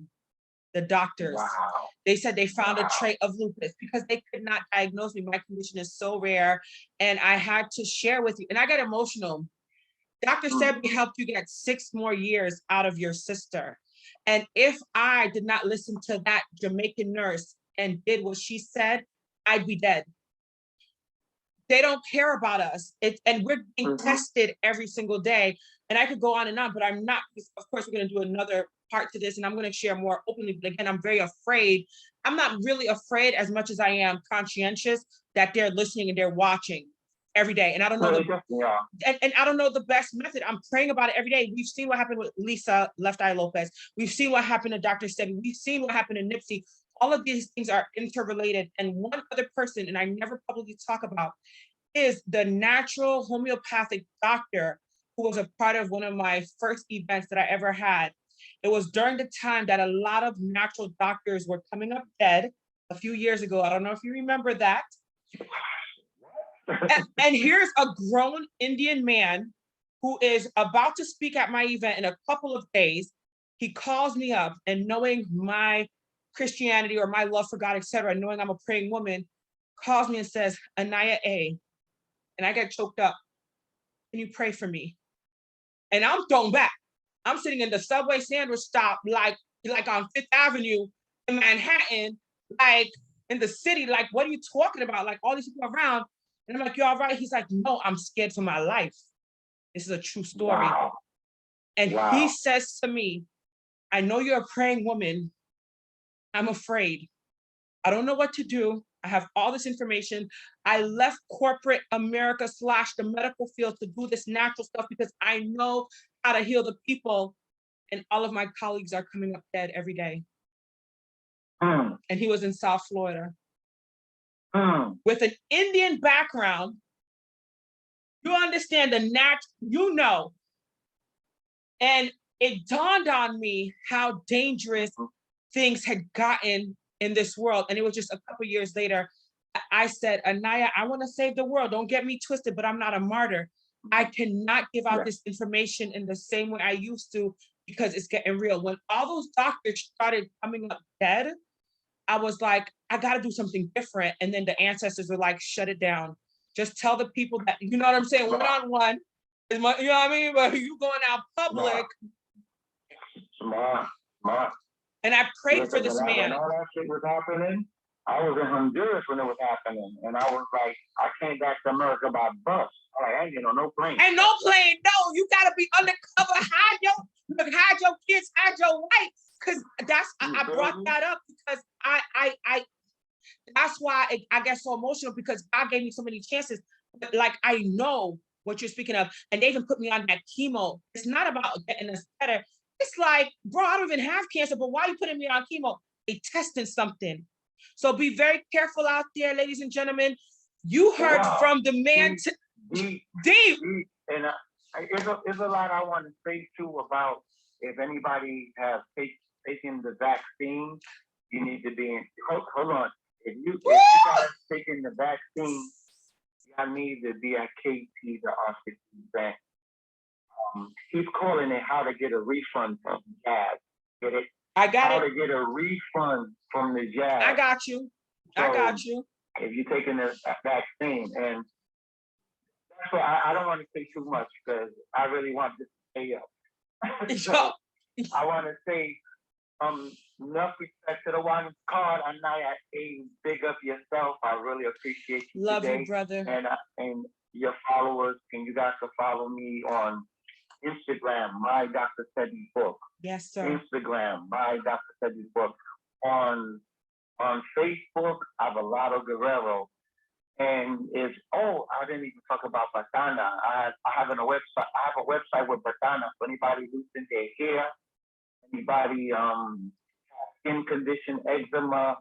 That Batana is all natural, and I have before and after pictures of clients that's been with no hair, so many pictures with their hair. Wow. I actually use it for my beard because I couldn't grow hair on my face before. Wow. So now I got my beard.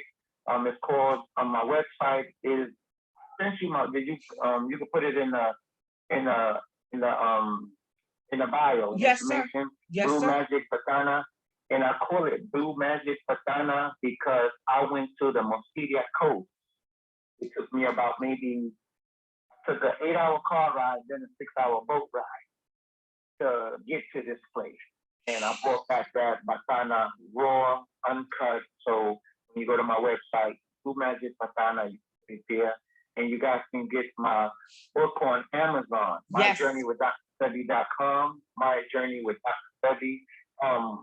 And if you go to my website, My Journey with DrSebi.com, still Amazon is still you're still supporting me. But if you go to My Journey with Dr. Sebi, I send you the book. You go to Amazon, they send it to you, so I can't sign them or anything. So I get a lot of people, I bought your book on Amazon, you didn't sign it. I don't see the book on Amazon. But if you buy it from My Journey with DrSebi.com, yes, sir. That goes through my place, and then I see it, I put it in the mail. But on Amazon, you can definitely get it there. When Tasha K made my announcement on Amazon, like Amazon went crazy. So salute to Amazon. I'm not saying anything negative about them because I love them to death, but if you want the book signed, this is myjourneywithdrsebi.com. Just want to, if you want an audio book, it's too. You can get it on myjourneywithdrsebi.com or Amazon. You can just. And tell the people just a couple of things. There's actual like ingredients. There's actual like herbs. There's actual testimonials in that book. Oh yeah. In the book, you get a nutritional guide. You get a guide as far as me connecting y'all with some of the healers that's alive right now that I deal with. Yes. And if you want to know what kind of person Dr. Sebi was, it's a perfect book. You want to know his personality. One of the stories that sticks out of the book, this lady told me,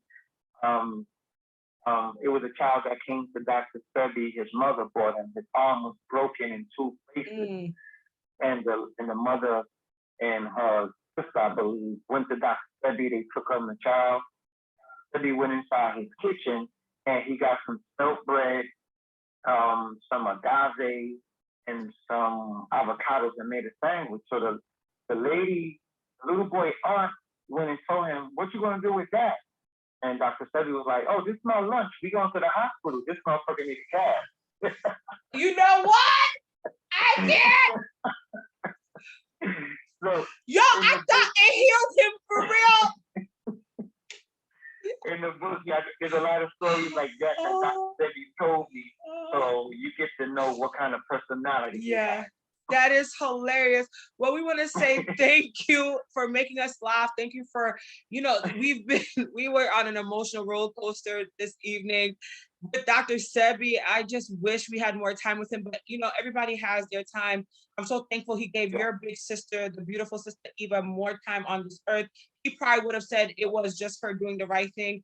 But again, for those that are watching, sometimes we do as sickly people, I know I went through it, we crave the wrong things, the body messes with us. And, sometimes it's those former medications that causes these things in our brains to act out. So she got to spend more time with all of you. And I thank God for that. And I'm glad I asked that question today, because one of the, I was so curious. When you asked me, I was like, oh shit, I never spoke about that publicly. Yeah.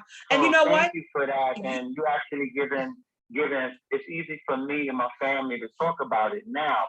It's been a few years. I couldn't do it. Absolutely, because it was raw emotion. And I'm the type that I want to know, because I'm like, how's she doing? But I'm happy she got 6 more years where she wouldn't have had that if she stayed with this type of medicine they were trying to give her. So we're not going to say too much about that. And lastly, you're going to be at a few different events coming up. We're going to get all that information from you. We're going to post it on all of our platforms. As our brother, we want to continue to support you. And you know what? We wish you all the blessings. All the blessings. Thank you, sis. You're welcome. That. Same to you and your family. God bless you guys. Thank you. And keep doing what you do. Keep doing what you do. This was amazing, and I had fun. Thank you. Same here. And tell all of your great friends we said hi. Miss Wendy. I love her. I love her. Mr. Kev. Definitely. Look, Mr. Kev. How you doing? Now? How you doing? But I know she's going to be all right. Real quick, Kev is Kev, but he's like the yin and yang. And all bad is some good, and all good is some bad. Yeah. I wouldn't be in a situation that, I wouldn't have connected with the people that I've connected with throughout. I never thought I'd be sitting down on Vivica Fox, Megan Good. I never thought I'd be in a green room, preparing them for me to interview them. So he put me in a good position, and I thank God for all. Or a private jet from Jersey to Washington. You feel me? Washington. I would have took the China bus. Yo, you already know, $17, baby. Feel me? Yes, sir. Woo, Mr. G, thank you. And shouts out to your Garifuna Power family. I know they were watching and they were excited, and I'm so happy we're all connected. Let me say what's up to all my people. Aba Isin, who's nani dumanikunda, na dumana tuma wamada ya, benido busunti gabafu. Yo, if I had a set of drums, I feel like I got goosebumps all over my body. Like that right there was like a whole song. That was like a whole song. Oh, wow, yeah. If I had some drums. I came from the heart. You feel me? I have goosebumps, legit. I have a long sleeve on, but if I had, Thank you. Merci. Oh, and back. Merci beaucoup pour tout temps à soya. Nous content parce que ou prend moment ça pour parler avec nous. C'est ou Garifuna avec ou Haïtien qui campent ensemble. Mais en pile, chai palou. Union fait la force. Merci beaucoup. Merci. Merci. Muchas gracias. Muchas gracias. Merci. Good night, my brother. Be good. God bless. All right, guys, you heard from the one and only Mr. G. Mr. G just blessed our lives. And I'm going to come back on in a few to go live on YouTube directly. I haven't done that in a hot minute. But after that interview, I wanted to take the time to talk to my YouTubers as we continue to build our platform and share some great after hours, behind the scenes thoughts.